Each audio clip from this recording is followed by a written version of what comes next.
আসসালামু আলাইকুম। আমার মোবাইল স্ক্রিনে যে দুটি ফটো দেখতে পাচ্ছেন, ফটোর কিন্তু প্রথমটা এমনি আমার সাধারণ ফটো, আর দ্বিতীয় যেটা দেখতে পাচ্ছেন সেটা কিন্তু আমার চুলটা কিন্তু কালার করা হয়েছে। তো এরকম কালার কিন্তু আমি ফোন দ্বারা খুব সহজে তৈরি করে ফেলেছি।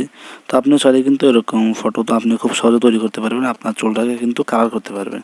তো কীভাবে করবেন চলুন দেখাই দিচ্ছি। প্রথমে একটি অ্যাপ ডাউনলোড করতে হবে, এই কারণে চলে যাবো প্লে স্টোরে। প্লে স্টোরে যাওয়ার পর উপরে সার্চ করে দেবো ম্যাজিক এআই।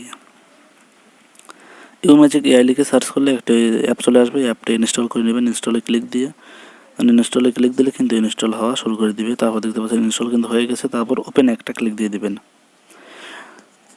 তো ওপেনে ক্লিক দেওয়ার পর দেখতে পাচ্ছেন কন্টিনিউ নামে অপশন, কন্টিনিউ ক্লিক দিবেন, আবার কন্টিনিউ, তারপরে উপরে দেখতে পাচ্ছেন স্কিপে একটা ক্লিক দিয়ে দিবেন। দেওয়ার পর দেখতে পাচ্ছেন প্লাস অপশন, এই প্লাস অপশনের উপরে একটা ক্লিক দিবেন। তারপরে নিচের দিকে দেখতে পাচ্ছেন এআই রিপ্লেসের উপরে একটা ক্লিক দিবেন। দেওয়ার পরে এখানে কিন্তু আপনার গ্যালারিতে নিয়ে যাবে। তো এখানে ক্লিক দিয়ে আপনার গ্যালারিতে যেই ফটোটার আপনি চুল কালার করবেন সেই ফটোটা সিলেক্ট করে দেবেন। দেওয়ার পর টিক মার্কে একটা ক্লিক দিয়ে দেবেন। তারপর নিচে দেখতে পাচ্ছেন ব্রাশের সাইজটা কিন্তু ছোটো করা যায়।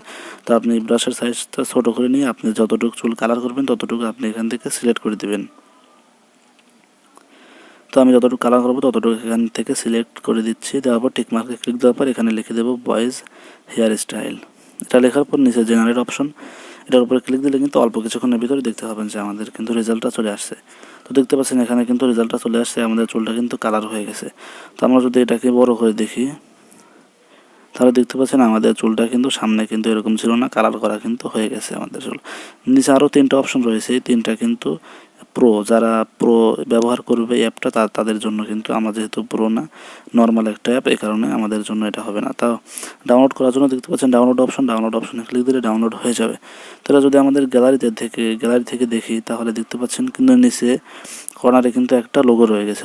লোগোটাকে রিমুভ করার জন্য দেখতে পাচ্ছেন এডিট নামে যে অপশন, এডিটে ক্লিক দেবেন। তারপর ক্রপ অপশনে ক্লিক দিয়ে নিচ থেকে একটু ক্রপ করে দেবেন। নিচ থেকে একটু ক্রপ করে দিলে দেখতে পাচ্ছেন এখন কিন্তু ওই লোগোটা কিন্তু এখানে নেই, লোগোটা কিন্তু রিমুভ হয়ে গেছে।